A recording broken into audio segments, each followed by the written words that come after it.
Welcome to current affairs.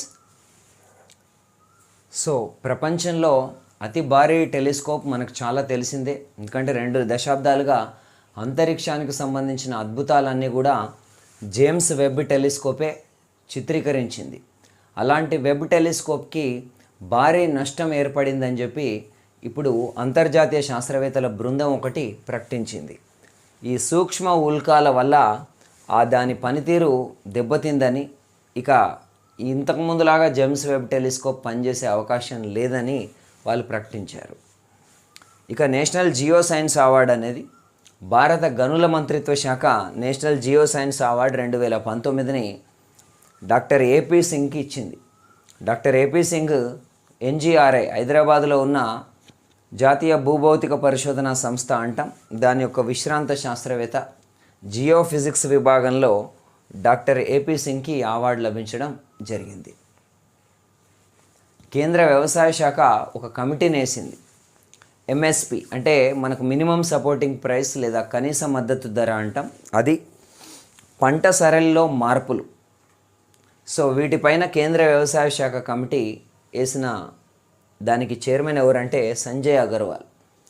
గతంలో ఆయన వ్యవసాయ శాఖ మాజీ కార్యదర్శిగా పనిచేశారు. ఆల్రెడీ ఈ కమిటీకి వ్యతిరేకంగా ఉత్తర భారతంలో మళ్ళీ రైతు ఆందోళనలు మొదలయ్యాయి. ఇక లాస్ ఏంజల్స్, సో ప్రతి ఒలింపిక్స్ పారాలింపిక్స్ 4 ఏళ్లకు ఒకసారి ఒకటే వేదికలో జరుగుతాయి. సో 2028కు సంబంధించిన ఒలింపిక్స్ షెడ్యూల్ని ఇప్పుడు ప్రకటించారు. అంతే, ఇది బిట్ కొత్తదేం కాదు. జూలై 14 నుంచి 30 వరకు 2024లో ఒలింపిక్స్ జరుగుతాయి. ఆగస్టు 15 నుంచి 27 వరకు పారాలింపిక్స్ జరుగుతాయి.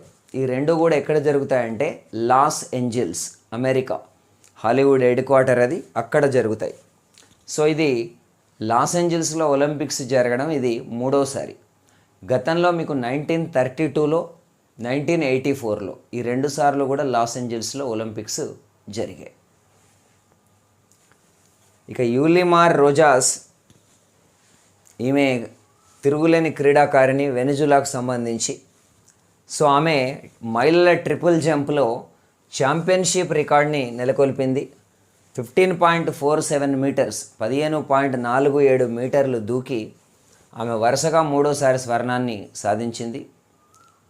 2 ఏళ్లకు ఒకసారి ప్రపంచ అథ్లెటిక్స్ జరుగుతాయి, మనం గత క్లాస్లో కూడా మాట్లాడాం.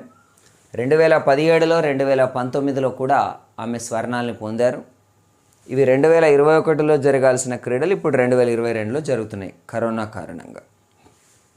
ఇక మహిళల మ్యారథాన్లో ఇప్పటివరకు ప్రపంచ అథ్లెటిక్స్ యొక్క ఈ పోటీల్లో రికార్డు నెలకొల్పబడింది. ఆమె పేరు గోటే ట్యామ్. గోటే ట్యామ్ అనేట ఆమె ఇథియోపియాకు సంబంధించిన లాంగ్ డిస్టెన్స్ రన్నర్. 2 గంటల 18 నిమిషాల 11 సెకండ్లు. సో రాజ్యాంగ రచనకు పట్టిన టైంలో కొంచెం అటు ఇటుగా ఇది ఉంది. 2 గంటల 18 నిమిషాల 11 సెకండ్లలో ఈమె ఈ లక్ష్యాన్ని అధిగమించడం జరిగింది. ఇంతకుముందు ఈ రికార్డు పౌలా ర్యాడ్క్లిఫ్ అనేట ఆమె బ్రిటన్కు సంబంధించిన వ్యక్తి. 2009 ప్రపంచ అథ్లెటిక్స్లో ఆమె 2 గంటల 20 నిమిషాల 57 సెకండ్లలో నెలకొల్పిన రికార్డు ఇప్పుడు కనుమరుగైపోయింది. ఇక మహిళల 1500 మీటర్స్ 1500 మీటర్ల టైటిల్ని కెన్యా అథ్లెట్ ఫెయిత్ కిప్గాన్ ఆమె గెలుచుకోవడం జరిగింది. సో 3 నిమిషాల 52.96 సెకండ్లలో ఆమె గమ్యాన్ని చేరారు. ఇక ప్రపంచ అథ్లెటిక్స్లో మహిళలకు సంబంధించి 100 మీటర్ల పురుషులకు సంబంధించింది మనం గత క్లాస్లో మాట్లాడాం. మహిళలకు సంబంధించిన స్వర్ణాన్ని షెల్లీ అన్ప్రెజర్ జమైకా క్రీడాకారిణి 10.67 సెకండ్లలో ఆమె ఈ ఘనతను సాధించడం జరిగింది. సో రజతాన్ని షెరికా జాన్సన్ 10.73 సెకండ్లలో, కాంస్యాన్ని ఎలైన్ థామ్సన్ హెరా 10.81 సెకండ్లలో సాధించడం జరిగింది. ఎలైన్ థామ్సన్ హెరాకి లారెస్ ఉత్తమ క్రీడాకారిణి అవార్డు కూడా ఈ సంవత్సరం లభించింది. ఇక మరియన్ జోన్స్ ప్రపంచ అథ్లెటిక్స్ చరిత్రలో అత్యంత వేగంగా 100 మీటర్ల రేసును పూర్తి చేసిన వ్యక్తి ఆమె 1999లో.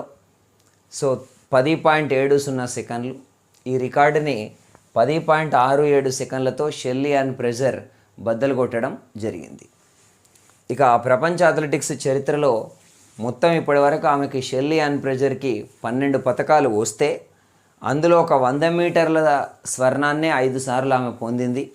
2009, 2013, 2015, 2019 అండ్ 2022 ఈ 5 సందర్భాల్లో కూడా ఆమెకి గోల్డ్ లభించడం జరిగింది.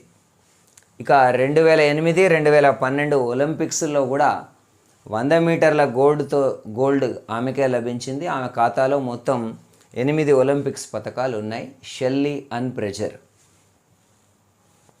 ఇక చాంగ్వాన్లో ప్రపంచ కప్ షూటింగ్ అనేది జరుగుతుంది.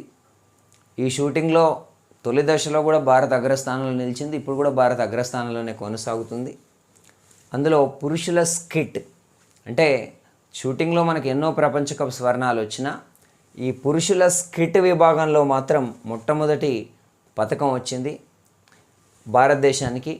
అదే స్వర్ణం మైరాజ్ అహ్మద్ ఖాన్. ఆయన వయసు 46 ఏళ్ళు, 46. అత్యంత వృద్ధ వయసులో మనకి స్వర్ణాన్ని భారత్ తరపున ఆయన సాధించారు. ఇక ప్రపంచ అథ్లెటిక్స్లో లాంగ్ డిస్టెన్స్ 10,000 మీటర్ల స్వర్ణాన్ని జోషువా చెప్తేగి సాధించడం జరిగింది. ఆయన ఈ 10 కిలోమీటర్ల మార్క్ని 27 నిమిషాల 27.43 సెకండ్లలో అధిగమించడం జరిగింది. 27 నిమిషాల 27.43 సెకండ్లలో. వృతి అగర్వాల్ ఓ తెలంగాణ అమ్మాయి.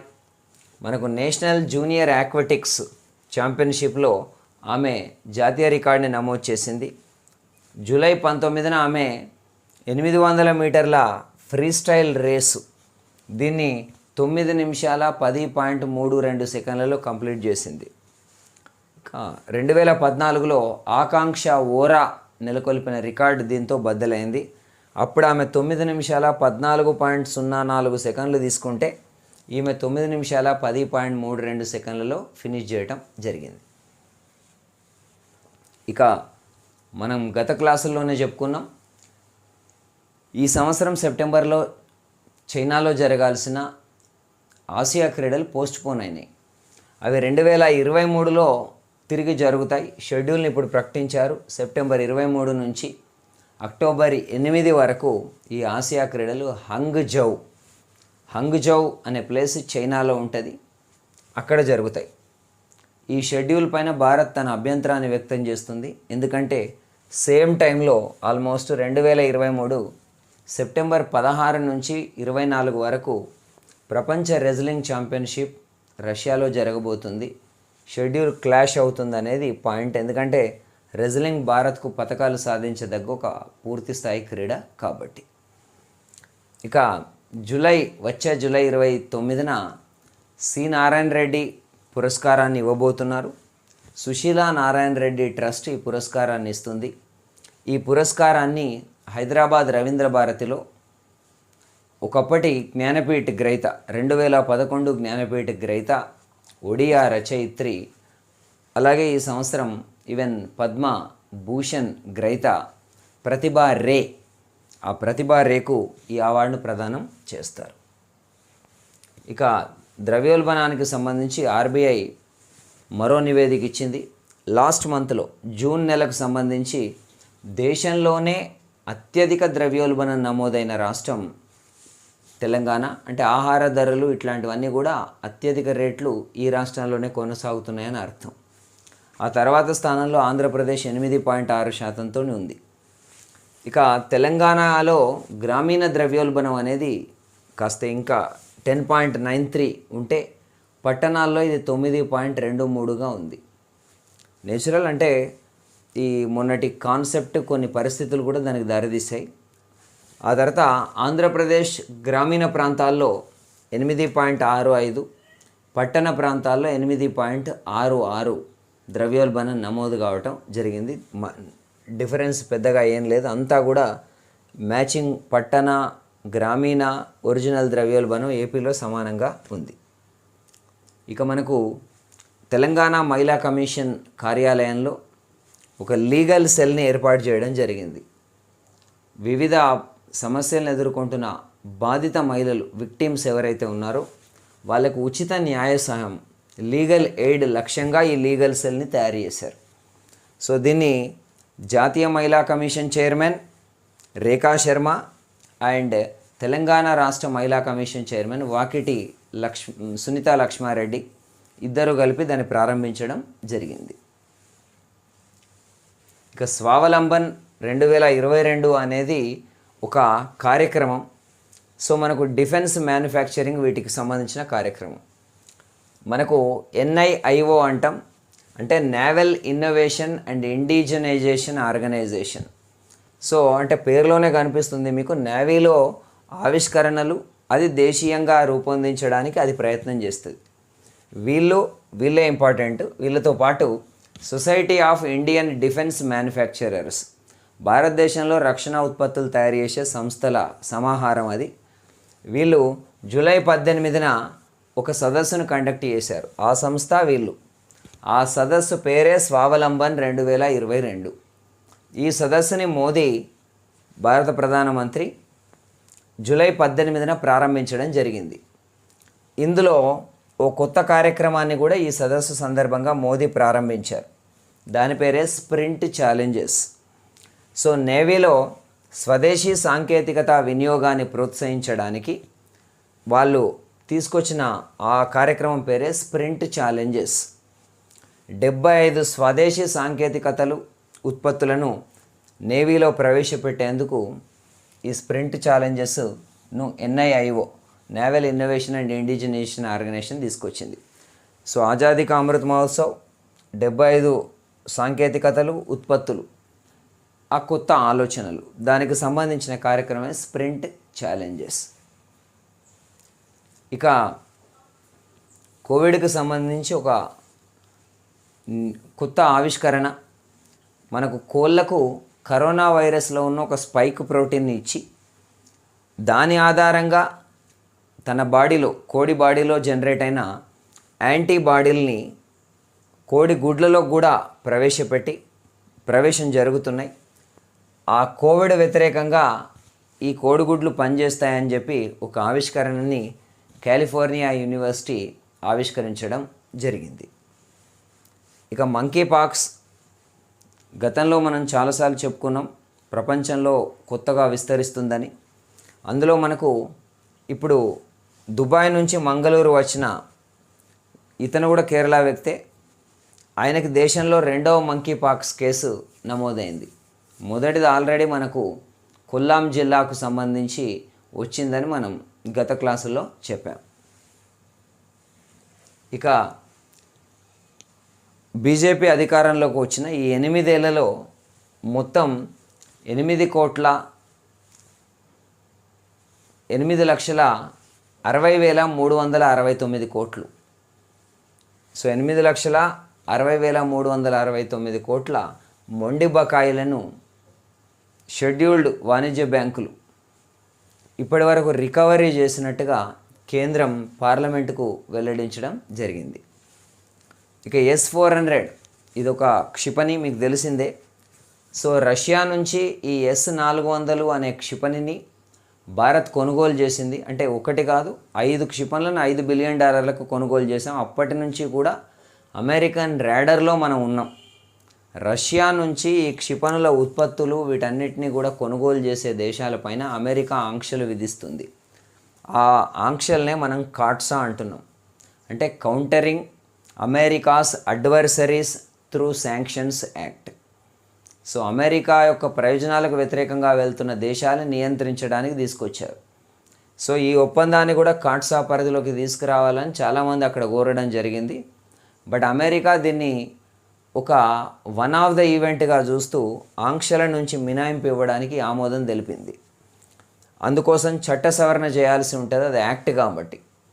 దానికి సంబంధించిన బిల్లుని ప్రతినిధుల సభలో భారత అమెరికన్ రో ఖన్నా ఈ బిల్లును రూపొందించి ఆయన ప్రవేశపెట్టడం జరిగింది.